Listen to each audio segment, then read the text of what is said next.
வணக்கம் நண்பர்களே, இது தமிழ் நண்பன் ஷார்ட்கட் சேனல். இப்போ நான் பார்க்க போகிறது நகராட்சி நிர்வாகம் மற்றும் குடிநீர் வழங்கல் வாரியம்.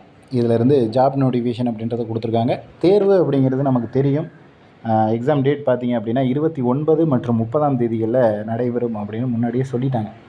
ஸோ எக்ஸாம் டேட் தெரிஞ்சதுக்கப்புறம் தான் நம்ம எக்ஸாமை படிக்கவே ஆரம்பிச்சிருக்கோம் அப்படின்னு சொல்லலாம். ஏன்னா ஒரு சில தேர்வுகள் பார்த்திங்க அப்படின்னா எப்போ எக்ஸாம்ஸ் வருதுன்னே தெரியாது. பட் நம்ம அந்த எக்ஸாமுக்கு தயாராகிக்கிட்டு இருப்போம். பட் இதில் அந்த மாதிரி இல்லை. எக்ஸாம் டேட் பர்டிகுலராக இந்த நாளில் தான் நடைபெறும் அப்படின்ற தகவல் நமக்கு முழுமையாக தெரியும். ஸோ அந்த நாளுக்காக வெயிட் பண்ணிக்கிட்டு இருக்கோம். அதுக்கான அந்த தேர்வுக்காக நம்ம காத்துக்கிட்டு இருக்கோம். பட் ஹால் டிக்கெட் அப்படின்றது இன்னும் வெளியாகலை. ஸோ அதனால் நிறைய பேர் நிறைய குழப்பம், அதாவது குழப்பம்னா ரெக்யூர்மெண்ட் போர்ட் சைடோ அவங்க சைடு எந்த சைடுமே எந்த குழப்பமும் இல்லை. ஆனால் மாணவர்களும் சரி மற்ற ஒரு சில நபர்களால் நிறைய குழப்பம் அடைகிறாங்க அப்படின்ற தகவல் கிடைச்சிருக்கு. என்ன அப்படின்னா, ஹால் டிக்கெட் வராது, இப்போதைக்கு எக்ஸாம் நடக்காது, கொஞ்சம் தள்ளி போகும் அப்படின்ற மாதிரியான தகவல் தான். ஸோ இது முழுக்க முழுக்க ஒரு பொய்யான ஒரு விஷயம். எந்த ஒரு ப்ரூஃப்மே இல்லை இந்த ஒரு விஷயம் நடக்கிறதுக்கு.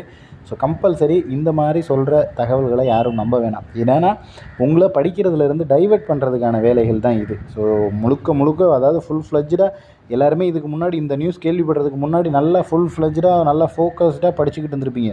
பட் இது சொன்னதுக்கப்புறம் நம்மளால் யாராலையுமே அதை கண்டிப்பாக படிக்க முடியாது, ஒரு ஃபோக்கஸ் பண்ண முடியாது. படிக்கிறதுல கான்சன்ட்ரேஷன் அப்படின்றது சுத்தமாக இருக்கவே இருக்காது. ஏன்னா எக்ஸாம் நடக்குமா, ஒருவேளை நடக்காதோ அப்படின்ற மாதிரி ஒரு குழப்பத்தை உண்டு பண்ணுறதுக்கு தான் இந்த மாதிரியான விஷயங்கள் பண்ணுறாங்க. ஸோ தயவு செஞ்சு அந்த மாதிரி ஒரு எண்ணத்தை கைவிட்டுருங்க. அதை அப்படியே ஒதுக்கி ஓரமாக வைங்க. ஏன்னா காம்படிஷன் ரொம்ப ரொம்ப ரொம்ப கம்மியாக இருக்குது, ஒன்றுமே இல்லை. அதாவது குரூப் 4லாம் கம்பேர் பண்ணி பார்க்கும்போது இதில் அவ்வளோ ரொம்ப லோ காம்படிஷன். கொஞ்சம் ஓரளவுக்கு கொஞ்சம் படிச்சிட்டிங்க அப்படின்னாலே போதும்.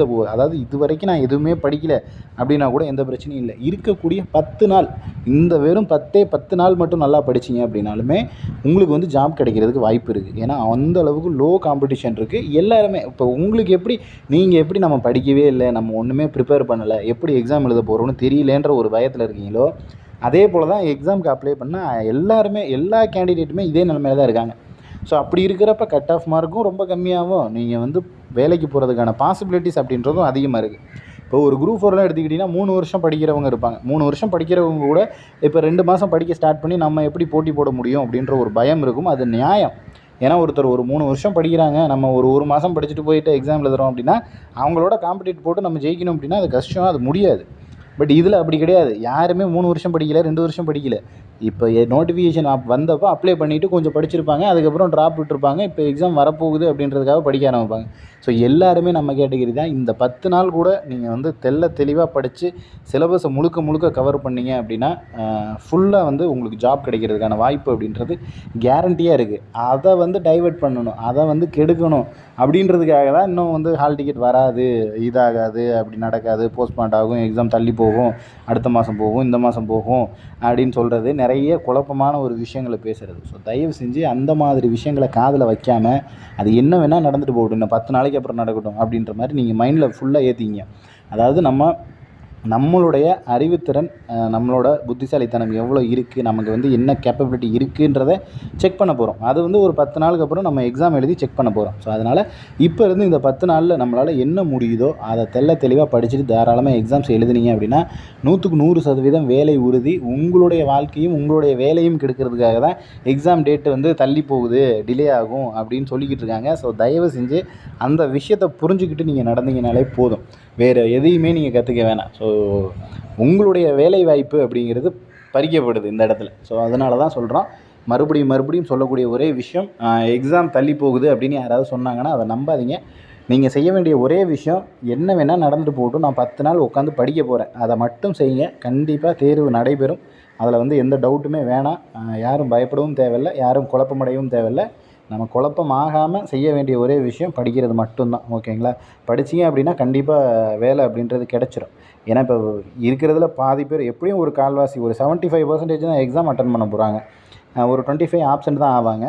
அதே போல் அடுத்து பார்த்திங்க அப்படின்னா அந்த 75ல் ஒரு 50% எக்ஸாம் நாள் நைட்டு உட்காந்து படிக்கிற ஆளுங்களாக தான் இருப்பாங்க. ஏன்னா எல்லாருமே வேறு ஏதாவது ப்ரைவேட் ஜாப், வேறு ஏதாவது கம்பெனி, வேறு ஏதாவது ஃபீல்டு அந்த மாதிரி இருக்கிறவங்க தான் இதில் அப்ளை பண்ணியிருக்காங்க. 1-2 நபர்கள் மட்டும்தான் கொஞ்சம் ஃபோக்கஸ் பண்ணி படிக்கிற மாதிரியான ஆட்கள் இருக்காங்க. நமக்கு தேவை இந்த 10 நாளை வந்து நம்ம நல்லா யூஸ் பண்ணினா மட்டும் வேலை அப்படின்றது கிடச்சிரும். ஸோ இந்த 10 நாளை நீங்கள் எந்த அளவுக்கு யூஸ் பண்ணுறீங்க அப்படிங்கிறத பொறுத்து தான் உங்கள் லைஃப்பில் அடுத்த கட்ட மூவ் அப்படின்றது இருக்குது. நமக்கு வந்து இன்டர்வியூ இருக்குது, அது இருக்குது, அதெல்லாம் அடுத்த கட்டம். நம்ம தேர்வில் பாஸ் பண்ணணும். பாஸ் பண்ணால் தான் அடுத்த கட்ட நகர்வுக்கு நம்மளால் நகர முடியும்.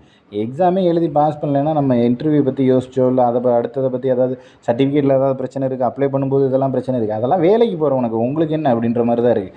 ஸோ அடுத்து வந்து நமக்கு முதல்ல தேர்வை எழுதி பாஸ் பண்ணணும். அதுக்கப்புறம் தான் நம்ம அடுத்த கவலையை எடுத்துக்கிட்டு வரணும். அந்த அதாவது அடுத்த கட்ட பிரச்சனையவே இப்போ தூக்கி ஃபஸ்ட்லேயே வச்சுக்கிட்டு நம்மளால் இங்கே தேர்வே எழுத முடியாமல் இருக்குல்ல. ஸோ அதனால தான் சொல்கிறோம், அதெல்லாம் ஓரமாக தள்ளி வைங்க. நீங்கள் படிக்கிறதுங்கிறது எப்படியும் வேஸ்ட் ஆகாது. நான் அதில் மிஸ்டேக் பண்ணிட்டேன், இதில் மிஸ்டேக் பண்ணிட்டேன், எனக்கு பாஸ் ஆனாலும் வேலை கிடைக்காதோ அப்படின்னு சொல்கிறவங்க இல்லை. அந்த மாதிரி ஒரு சிலர் வந்து கேட்குறீங்க. பட் அது கான்செப்ட் கிடையாது. பாஸ் ஆனாலும் உங்களுக்கு நீங்கள் படிக்கிறீங்க, பாஸ் ஆகுறீங்க அப்படின்னா அது உங்களுக்கு வந்து ஒரு பூஸ்ட்டாக இருக்கும். ஓகே, நம்மளாலேயும் முடியும், நம்ம வந்து படித்து பாஸ் பண்ணியிருக்கோம் அப்படின்னா அடுத்த தேர்வுக்கு உங்களால் வந்து நகர முடியும்.